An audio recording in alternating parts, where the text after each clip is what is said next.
اور جو لوگ تم میں سے مر جائیں اور عورتیں چھوڑ جائیں تو وہ عورتیں 4 مہینے اور 10 دن اپنے آپ کو روکے رہیں،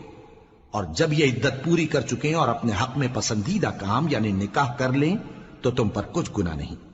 اور اللہ تمہارے سب کاموں سے واقف ہے۔ اگر تم اشارے کنائے میں عورتوں کو نکاح کا پیغام بھیجو یا نکاح کی خواہش کو اپنے دلوں میں مخفی رکھو تو تم پر کچھ گناہ نہیں۔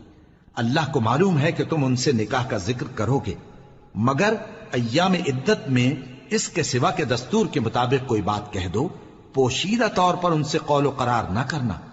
اور جب تک عدت پوری نہ ہو لے نکاح کا پختہ ارادہ نہ کرنا، اور جان رکھو کہ جو کچھ تمہارے دلوں میں ہے اللہ کو سب معلوم ہے، تو اس سے ڈرتے رہو اور جان رکھو کہ اللہ بخشنے والا ہے، حلم والا ہے۔ اور اگر تم عورتوں کو ان کے پاس جانے یا ان کا مہر مقرر کرنے سے پہلے طلاق دے دو تو تم پر کچھ گناہ نہیں، ہاں ان کو دستور کے مطابق کچھ خرچ ضرور دو، یعنی مقدور والا اپنے مقدور کے مطابق دے اور تنگ دست اپنی حیثیت کے مطابق۔ نیک لوگوں پر یہ ایک طرح کا حق ہے۔ اور اگر تم عورتوں کو ان کے پاس جانے سے پہلے طلاق دے دو لیکن مہر مقرر کر چکے ہو تو آدھا مہر دینا ہوگا۔